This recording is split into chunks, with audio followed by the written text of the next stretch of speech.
ഈ ലവ് ജിഹാദ് എന്ന് പറയുന്നത് ഇപ്പൊ ഒരു നരേഷൻ കൊണ്ടുവരുന്നത്, ആഹ് അതായത് ഹിന്ദു പെൺകുട്ടിയോ ക്രിസ്ത്യൻ പെൺകുട്ടിയോ പ്രണയിച്ച് വശത്താക്കിയിട്ട് അഫ്ഗാനിലോ സിറിയയിലോ കൊണ്ടുപോകുന്നതാണ് ലവ് ജിഹാദ് എന്നാണ് ഇപ്പൊ മുസ്ലിങ്ങൾ അതിനെ നരേഷനായിട്ട് കൊണ്ടുവരുന്നത്. എന്നിട്ട് വെല്ലുവിളിക്കുന്നു, 10 പിള്ളേരെ അങ്ങനെ പോയിട്ടുള്ള 10 പെൺകുട്ടികളെ, കേരളത്തിൽ നിന്ന് പോയിട്ടുള്ള 10 പെൺകുട്ടികളെ കാണിച്ചു തന്ന 1 കോടി രൂപ തരാന്നൊക്കെ പറഞ്ഞുകൊണ്ട് ഇസ്ലാമിക പണ്ഡിതന്മാർ വെല്ലുവിളിക്കുന്നു.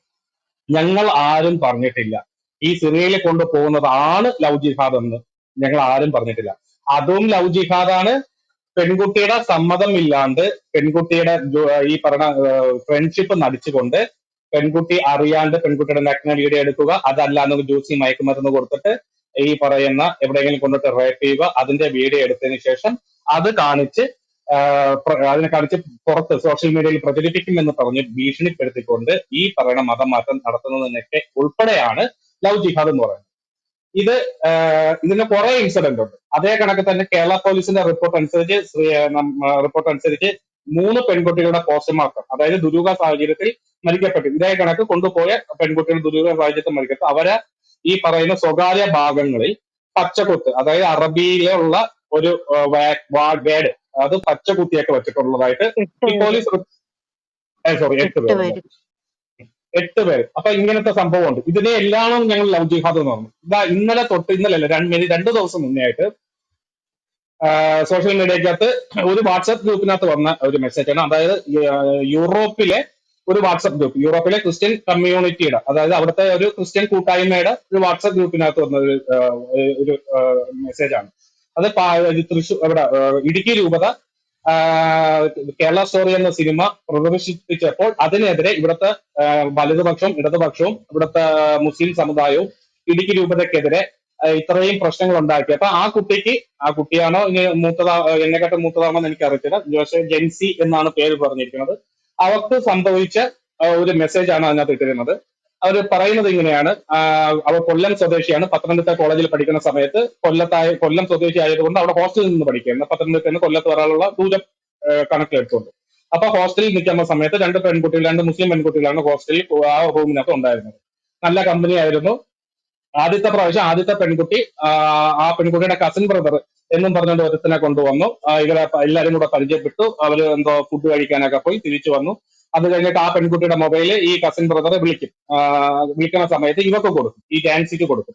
അപ്പൊ ജാൻസി അവള് കൂളായിട്ട് സംസാരിക്കും, അവൾക്ക് അങ്ങനെ ആ ഒരു താല്പര്യമില്ല. പക്ഷെ അവള് പറയുന്നത് ഇൻഡയറക്റ്റ് ആയിട്ട് ഇവളടുത്ത് ഭയങ്കര പ്രപ്പോസലാണ്. പിന്നെ അവന്റെ അപ്പൻ മരിച്ചുപോയി, ഭയങ്കര അങ്ങനത്തെ കുറെ സെന്റിമെന്റ്സ് ഒക്കെ അടിച്ചു നോക്കി. അപ്പോഴൊന്നും അവള് വീഴാറുണ്ടായി. അത് കഴിഞ്ഞിട്ട് ഇവള് വീഴാണ്ടായപ്പോ അവരൊക്കെ ഈ കുട്ടിക്ക് അത്രത്തോളം ബുദ്ധിയൊന്നും പോകുന്നില്ല. അപ്പൊ ഞാൻ ഊഹിക്കുന്നത്, അപ്പൊ അവര് ട്രാക്ക് മാറ്റി പിടിച്ചു. അത് രണ്ടാമത്തെ പെണ്ണ് സ്വന്തം സഹോദരൻ എന്നും പറഞ്ഞുകൊണ്ട് ഒരുത്തനെ വിധത്തിലെ കൊണ്ടുവന്നു.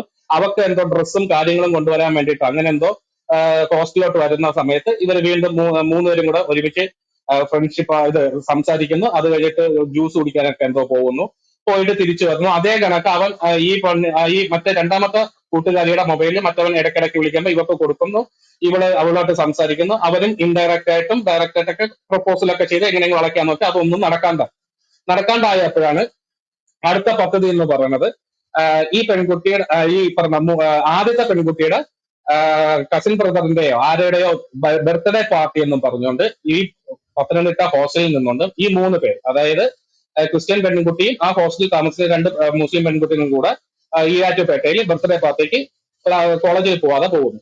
അവിടെ പോയി കേക്കെല്ലാം കഴിച്ചു, ഈ പറഞ്ഞ ജ്യൂസ് എല്ലാം കുടിച്ചപ്പോഴേക്കും പിന്നെ അവർക്കൊന്നും ഓർമ്മയില്ല. അവൾക്ക് ഓർമ്മ വരുമ്പം അവളെ മെസ്സേജ് ഇട്ടത് എങ്ങനെയാണ്, ദേഹാസകലിനെ പിടിമുറുക്കുന്നത് പോലെ അവൾക്ക് ചെയ്തു. അവളെ ഹൃദയം കിടന്ന് ഭയങ്കര ഇടിയായിരുന്നു. ഇനി എന്തോ നഷ്ടപ്പെട്ടു, അങ്ങനെ ആ ഒരു ഫീൽ അവളെ ശരീരത്തിലും മനസ്സിലും തോന്നി തുടങ്ങി. അപ്പൊ അവൾക്ക് എങ്ങനെയും ഹോസ്റ്റലിൽ എത്തണം. അപ്പൊ അങ്ങനെ കൂട്ടുകാരികളോട് പറഞ്ഞു, എനിക്ക് എന്തോ പറ്റി, അവനെ ഹോസ്റ്റലിൽ എത്തണം എന്ന് പറഞ്ഞു ഇവിടെ നേരെ ഹോസ്റ്റലിൽ വരുന്നു. ഹോസ്റ്റലിൽ വന്നതിന് ശേഷം 2 ദിവസം എന്തോ കഴിഞ്ഞതിന് ശേഷം ഈ പറഞ്ഞ കോളേജിലോട്ട് പോകാൻ നിൽക്കുന്ന സമയത്ത്, ഹോസ്റ്റലിൽ നിന്ന് ഇറങ്ങി കോളേജിലോട്ട് പോകാൻ നിൽക്കുന്ന സമയത്ത് ഈ പറയുന്ന ജ്യൂസ് കുടിച്ചിട്ട് പോകാന്ന് പറഞ്ഞുകൊണ്ട് ആ കൂട്ടുകാരികളെ വിളിച്ചോണ്ട് പോകുന്നു. നേരെ ജ്യൂസ് പാർലറിൽ കയറുമ്പോൾ മറ്റു 2 പയ്യന്മാർ അവിടെ ഉണ്ട്. ആ 2 പയ്യന്മാരും ആ ബർത്ത്ഡേ പാർട്ടിയിൽ നടന്ന ഒരു 3 പയ്യന്മാരും ഉണ്ടായിരുന്നു. അപ്പൊ നേരെ വന്നിട്ട് ആദ്യത്തവൻ വന്നിട്ട് പറഞ്ഞു, രണ്ടാമത്തെ കൂട്ടുകാരിയുടെ സഹോദരൻ വന്നിട്ട് പറഞ്ഞു, എനിക്ക് നല്ല ഇഷ്ടമാണ്, കല്യാണം കഴിക്കണം എന്നൊക്കെ പറഞ്ഞുകൊണ്ട് പ്രപ്പോസൽ. ഇപ്പൊ ഇവള് പറഞ്ഞു പറ്റത്തില്ല എന്നൊക്കെ പറഞ്ഞുകൊണ്ട് നിന്നപ്പോഴേക്കും ആദ്യം ഇവളെ ന്യൂഡ് ഫോട്ടോ, അതായത് ബെഡിൽ ഇവള് വിത്തൗട്ട് ആയിട്ട് കിടക്കുന്ന ഫോട്ടോ കാണിച്ചു. അപ്പോഴേക്കും ഇവള് പറയുന്നത് അവള് മാനസികമായിട്ട് അങ്ങ് തകർന്നു. ആ രണ്ട് കൂട്ടുകാരിയുടെയും കാല് പിടിക്കുന്ന ഇതൊന്നും പുറത്തു വിടരുത്, മറ്റതാണ് മറിച്ചതാണ് അങ്ങനെയൊക്കെ പറഞ്ഞു തുടങ്ങിയപ്പോഴേക്കും അടുത്തൊരു ഫോട്ടോ കാണിച്ചു. അടുത്തൊരു ഫോട്ടോയിലെ വീഡിയോ കാണിച്ചു. അവനുമായിട്ട് അവളെ അതായത് മയക്കി കിടത്തിയിട്ട് അവളുമായിട്ട് ലൈംഗിക ബന്ധത്തിൽ ഏർപ്പെടുന്നു. അവസാനം കാണിച്ച് അതിലും വീഴില്ലെന്നായപ്പം അവിടെ ഉണ്ടായിരുന്ന ഈ പറഞ്ഞ ഇവരുടെ രണ്ട് കൂട്ടുകാരികളുടെയും രണ്ട് സഹോദരന്മാരും അവന്മാരെ മൂന്ന് ഫ്രണ്ട്സും അവിടെ കയറി മേഞ്ഞ വീഡിയോ അവളെ കയ്യിലുണ്ട്. ഇത് പുറത്തു വിടും, ഇതാണ് കൂട്ടുകാർ പുറത്തു വിടുമെന്നാണ് ഭീഷണി. നീ അവനെ കല്യാണം കഴിച്ചത്. ഇങ്ങനെ അവൾ അവിടെ നിന്നുകൊണ്ട് എന്ത് ചെയ്യണമെന്ന് അറിഞ്ഞില്ല. അങ്ങനെ അവസാനം അവള് മെന്റലായി. അതായത് അവക്കൊരു ചേട്ടനുണ്ട്, ഒരു അനിയത്തി അല്ല ഒരു ചേച്ചിയുണ്ട്, ഒരു സഹോദരനുണ്ട്. പിന്നെ അവളെ അപ്പനും അമ്മയും. അങ്ങനെ ഇവക്ക് ഈ വീട്ടുകാർ എങ്ങനെ ഇവളെ അക്സെപ്റ്റ് ചെയ്യും? ഇത് പുറത്തു കഴിഞ്ഞു കഴിഞ്ഞാൽ എല്ലാം അവസാനം അവൾ ഒരു തീരുമാനം എടുത്ത് അവന്മാരെ കൂടെ പോവാം. നേരെ ഇവിടെ നിന്ന് കോഴിക്കോട് എന്തോ കൊണ്ടുപോയി, കോഴിക്കോട് നേരെ ഇവിടെ നിന്ന് ഇവിടെ പോയി, ഇത് ഈരാറ്റുപേട്ടയിൽ പോയി. അവിടെ നിന്ന് നേരെ പൊന്നാനിയിൽ കൊണ്ടുപോയി. പൊന്നാനിയിൽ കൊണ്ടുപോയി മതപഠനശാലയിൽ കൊണ്ടാക്കി. മതപഠനശാല ഇമാരെ അങ്ങ് വലിഞ്ഞു. ഇമാര് വലിഞ്ഞതിന്റെ അന്ന് പോയതിന്റെ അന്ന് അവിടുത്തെ ഒരു ഉസ്താദ് വന്ന് സംസാരിക്കുന്നു, ഇനി അവൻ വരത്തില്ല, നിന്നെ കൊണ്ടുപോകാൻ ഇനി അവൻ വരത്തില്ല. മതപഠനം കഴിഞ്ഞ ഉടനെ ഞങ്ങൾ ഒരു പയ്യനെ കാണിച്ചു തരും, നിന്റെ നിനക്കാக അവിടെ കഴിക്കും. അതോടെ അവള് തകർന്നു. അവള് നേരെ കൊണ്ട് പിടിച്ചോണ്ട് ഒരു റൂമിനകത്ത് കൊണ്ടുവന്ന് അവിടെ രണ്ട് ഹിന്ദു പെൺകുട്ടികൾ. അന്ന് രാത്രി ഇവളടുത്ത് സംസാരിച്ച ഈ ഉസ്താദ് ഈ മൂന്ന് പെൺകുട്ടികളെ അതിനകത്തിട്ട് ഉസ്താദും വേറെ രണ്ട് മൂന്ന് പേരും കൂടെ ചെയ്തിട്ട് അവിടെ ലൈംഗികമായിട്ട് ഉപയോഗിച്ചു. ഇതിങ്ങനെ 10-15 ദിവസം ഇങ്ങനെ തുടർന്നു. അവളെ ഈ പറയുന്ന മെസ്സേജിനകത്ത് പറഞ്ഞിരിക്കുന്നത്, ഒരു ദിവസം ഉച്ചയായപ്പോ കുറെ കൂട്ടര് ഇടിച്ചു കയറി ഞങ്ങളെ മൂന്ന് പേരെയും പിടിച്ചോണ്ട് വണ്ടിക്കകത്തിട്ട് നേരെ എത്തിച്ചത് കോഴിക്കോട്. അപ്പം ഇവര് മൂന്ന് പേരും ഭയന്ന് ഇരിക്കുന്നു. നേരെ എത്തിച്ചത് കോഴിക്കോടുള്ള ഒരു വീട്ടിലെത്തി. വീട്ടിൽ ഒരാൾ വന്നു ഇവര് പേടിച്ച് നിൽക്കുന്ന മൂന്ന് പെൺപിള്ളേർക്ക്, നിങ്ങൾ പേടിക്കണ്ട, ഞങ്ങൾ RSSകാരാണ്, നിങ്ങൾ പേടിക്കണ്ട എന്ന് പറഞ്ഞു. ഞങ്ങൾ നിങ്ങളെ വീട്ടുകാർ പറഞ്ഞേക്കാൻ പറഞ്ഞു. അപ്പൊ ഈ ജാൻസി അടുത്ത് പറയുന്നു, നീ പേടിക്കൊന്നും വേണ്ട, കാസയാണ് നിന്റെ ഫോട്ടോ തന്നു, നിന്റെ ഡീറ്റെയിൽ തന്നത്. അപ്പൊ അവരാണ് പറഞ്ഞത് എങ്ങനെയെങ്കിലും കുട്ടിയെ അവിടെ നിന്ന് രക്ഷിക്കണമെന്ന് തന്നു. അങ്ങനെ അവര് അപ്പൊ കാസയുടെ ആൾക്കാർ വരും പറഞ്ഞു. അങ്ങനെ കുറെ കഴിഞ്ഞപ്പോ കാറ് വന്നു. കാസയുടെ രണ്ട് പ്രവർത്തകർ, ഒരു കന്യാസ്ത്രീ ഉണ്ടായിരുന്നു. ഇവര് മൂന്നുപേരും കൂടെ നേരെ ഇടുക്കിയിൽ ഒരു ധ്യാന കേന്ദ്രത്തിൽ പോന്നു. അവിടെ വെച്ച് അവളെ അപ്പനും അമ്മയും അവിടെ ഉണ്ടായിരുന്നു. അങ്ങനെ പിന്നെ അവിടെ നടന്ന സംഭവം അവള് പറയുന്നില്ല, അവള് വിശദീകരിച്ചിട്ടില്ല. അത് കഴിഞ്ഞിട്ട് അവളെ അപ്പന്റെ ഒരു ചാച്ചന് എന്തോ ബാംഗ്ലൂർ ഉണ്ടായിരുന്നു, അവളെ നേരെ ബാംഗ്ലൂരാക്കുന്നു. ബാംഗ്ലൂർ ആക്കുമ്പോഴാണ് അവിടുത്തെ ആ ചാച്ചനാണ് പിന്നെ പറഞ്ഞു കൊടുക്കുന്നത്, ഇവളൊരു കസൻ ബ്രദർ ഉണ്ട് ടോമിച്ചൻ, അങ്ങനെ എന്തോ പേരാണ് പറഞ്ഞത്. ഈ ടോമിച്ചൻ ഇവിടെ മിസ്സായ സമയത്ത് ഇവൻ സെബാസ്റ്റ്യൻ കുഞ്ഞക്കലിന്റെയും കാസയുടെ ഒക്കെ വീഡിയോ കാണും ഈ ലവ് ജിഹാദിനെ കുറിച്ച്. അപ്പൊ അങ്ങനെ വല്ലതും സംഭവിച്ചതാണോ എന്നറിയാൻ വേണ്ടിയിട്ട് ഇവിടെ ഹോസ്റ്റലിലും കോളേജിൽ ഈ ചെറുക്കൻ തപ്പിപ്പോയപ്പോ, ഈ ടോമിച്ചൻ എന്ന് പറഞ്ഞ പയ്യൻ തപ്പിപ്പോയപ്പം അറിയാൻ കഴിഞ്ഞത് രണ്ട് മുസ്ലിം പെൺകുട്ടികൾ ഇവളെ കൂട്ടുകാരിയാണ്. അവരെ കൂടെ ഹോസ്റ്റലിൽ നിന്ന് രാവിലെ ഇറങ്ങി പോകുന്നത് കണ്ടു. പിന്നെ അവര് തിരിച്ചു വന്നിട്ടില്ല എന്ന് പറഞ്ഞു. അപ്പോഴേക്ക് ഇവന് സംശയം കൂടി. അങ്ങനെ ഇവൻ കാസയുടെ ആൾക്കാരെ അറിയിക്കുന്നു, ഫോട്ടോ എല്ലാം കൊടുക്കുന്നു. പിന്നെ ഇതിനകത്ത് നടന്നത് എങ്ങനെയാണ് കാസയുടെ പ്രവർത്തകരും RSSരും തമ്മിൽ ഈ സംസാരിച്ചതൊന്നും ഇവർക്ക് അറിഞ്ഞില്ല. അവസാനം അവള് ബാംഗ്ലൂരിൽ നിന്ന് കുറെ ദിവസം കഴിഞ്ഞപ്പോഴേക്കും കാസയുടെ ആൾക്കാർ തന്നെ ഇവർക്കൊരു പ്രപ്പോസൽ കൊണ്ടുവന്നു, യൂറോപ്പിലുള്ള ഒരാളെ. അങ്ങനെ ഇവള് ആദ്യം സമ്മതിച്ചില്ല. പിന്നെ വീട്ടുകാരുടെ നിർബന്ധപ്രകാരം ആ കുട്ടിയെ കല്യാണം കഴിച്ചു. യൂറോപ്പിൽ പോയി അവിടെ നിന്നുകൊണ്ട് അവള് നേഴ്സിംഗ് പഠിച്ചു. ഇപ്പൊ രണ്ട് കുട്ടികളായിട്ട് സന്തോഷത്തോടെ സുഖത്തോടെ ജീവിക്കുന്നു. ഇതാണ് ആ കുട്ടിയുടെ ഒരു മെസ്സേജ്. ഇങ്ങനെയൊക്കെ പല പല കേസുകൾ, ഇതിനൊക്കെ എല്ലാത്തിനെയും കൂടെയാണ് ഞങ്ങൾ ലവ് ജിഹാദ് എന്ന് പറയുന്നത്. ഒരു മുസ്ലിം പയ്യൻ ഒരു ക്രിസ്ത്യൻ പെൺകുട്ടിയോ ഒരു ഹിന്ദു പെൺകുട്ടിയോ കല്യാണം കഴിച്ച് പ്രേമിച്ച് കല്യാണം കഴിച്ച് മാന്യമായിട്ട് പോയി ജീവിക്കുന്നതിന് ഞങ്ങൾ ഒരു തടസ്സമില്ല. അതിനൊന്നും ഞങ്ങൾ ലവ് ജിഹാദെന്നോ ഒന്നും പറയുന്നില്ല. പക്ഷെ ഇത്തരത്തിൽ, അതായത് ഒരു ഭാര്യ ഉണ്ടായിരിക്കെ വീണ്ടും ഒരു പെണ്ണിനെ കെട്ടാൻ വേണ്ടിയിട്ട് ഈ ഹിന്ദു പെൺകുട്ടിയോ ക്രിസ്ത്യൻ പെൺകുട്ടിയോ കെട്ടിക്കൊണ്ടോ പോകണമെങ്കിൽ ഞങ്ങൾ ലവ് ജിഹാദ് എന്ന് തന്നെ പറയും. അതേ കണക്ക് പ്രണയത്തിന് വഴങ്ങിയില്ല എന്നുണ്ടെങ്കിൽ ഇതേ കണക്ക് ജ്യൂസിൽ മയക്കുമരുന്ന് കൊടുത്ത് പീഡിപ്പിച്ച് അല്ലെങ്കിൽ നഗ്ന വീഡിയോസ് എടുത്ത് ഭീഷണിപ്പെടുത്തി കല്യാണം കഴിക്കുന്നതിന് ഞങ്ങൾ ലവ് ജിഹാദ് എന്ന് പറയും. അതേ കണക്ക് മതത്തിൽ ആളെ കൂട്ടാൻ വേണ്ടിയിട്ട് ഇതേ കണക്ക് ഓരോരുത്തന്മാരെ പണം കൊടുത്ത് അയക്കുന്നുണ്ട്. നമുക്കറിയാം, നമ്മൾ ഒത്തിരി ചർച്ച ചെയ്തിട്ടുള്ളതാണ്.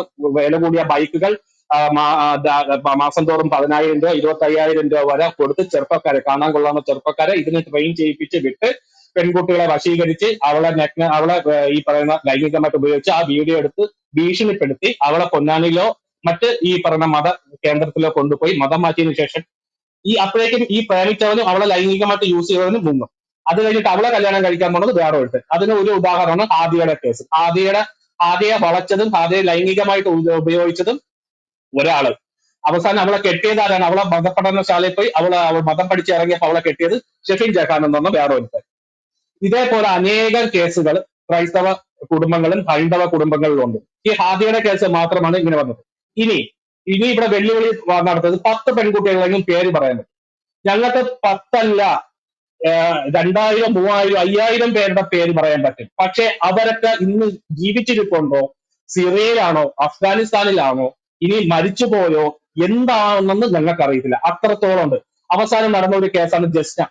ഇന്നും ജസ്ന തിരോധാനം ആർക്കും അറിയത്തില്ല. അവൾ സിറിയയിലാണോ, അഫ്ഗാനിലാണോ, ഇനി ജീവിച്ചിരിപ്പുണ്ടോ, അല്ലെങ്കിൽ കേരളത്തിൽ തന്നെ ഈ പറഞ്ഞ ഏതെങ്കിലും പൊന്നാനിയിലോ ഈ പറയുന്ന കാട്ടുറൂട്ടിൽ എവിടെയെങ്കിലും ഒരു ഏതെങ്കിലും മുസ്ലിമിന്റെ കൂടെ ജീവിച്ചിരിപ്പുണ്ടോ, ഒന്നും ഞങ്ങൾക്കറിയാം. ഇനി എവിടെയെങ്കിലും പോയി പൊട്ടിത്തെറിച്ചോ എന്നറിയത്തില്ല. ഇനി ഈ സിറിയയിലോ അല്ലെങ്കിൽ അഫ്ഗാനിലോ എവിടുത്തെ ജിഹാദികൾക്ക് ലൈംഗിക അടിമയായിട്ട് ജീവിതം ആയിട്ട് പോകുന്നുണ്ടോ എന്നറിയില്ല. ഇതേ കണക്ക് ഒത്തിരി ഒത്തിരി ഒത്തിരി ഒത്തിരി ഒത്തിരി കേസുകൾ ഞങ്ങളുടെ മുന്നിലുണ്ട്. ആ കുട്ടികളെ ഇന്നേ വരെ കേരള പോലീസ് അന്വേഷിച്ചിട്ട് കിട്ടിയിട്ട് പോലുമില്ല.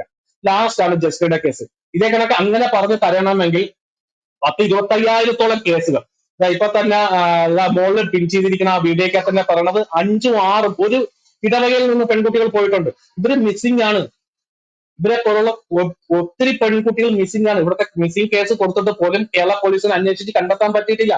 ജസ്റ്റ് തിരോധാനം പോലെ തന്നെയാണ് അത്രയും ഈ പറയുന്ന പെൺകുട്ടികളെ അന്വേഷിച്ച് കണ്ടെത്താൻ പറ്റില്ല. അത് എവിടെയാണെന്ന് അറിയത്തില്ല. അപ്പൊ ഇതിനെല്ലാം ചേർത്തിട്ടാണ് ഞങ്ങൾ ഈ പറയുന്ന ലവ് ജിഹാദ് എന്ന് പറയുന്നത്. അല്ലാണ്ട് ഈ പൊട്ടിത്തെറിക്കാൻ കൊണ്ടുപോയത് മാത്രം എന്ന് പറഞ്ഞുകൊണ്ട് ഇതിനെ നിസ്സാരവൽക്കരിച്ച് തള്ളാമെന്നാണ് നിങ്ങളുടെ ഇസ്ലാം മതത്തിലെ ഈ പറയുന്ന മത നേതാക്കൾ ആണ് ഭാവമെങ്കിൽ അതിനെതിരെ പൊന്നാര ഉസ്താദുമാരെ പക്കയായിട്ട് നല്ല രീതിയിൽ നിങ്ങൾ പറയുന്നതിനെക്കാട്ട് അപ്പുറത്ത് വർഗീയത വച്ചിട്ട് തന്നെ സംസാരിക്കാൻ ഞങ്ങൾക്കറിയാം.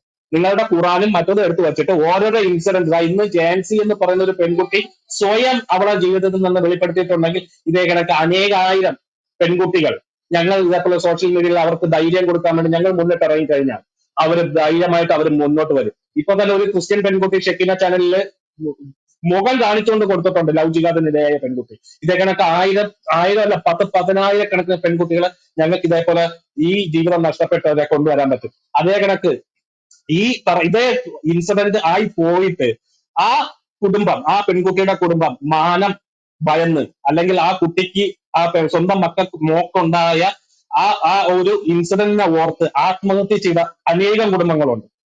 ആ ഇൻസിഡന്റ് ഓർത്തിട്ട് ആ അമ്മമാർക്ക് തളർന്നു വീണ് കയ്യും കാലും അനക്കാൻ വയ്യാണ്ട് കിടക്കുന്ന അനേക കേസുകൾ നമ്മളെ കൺമുന്നിലുണ്ട്.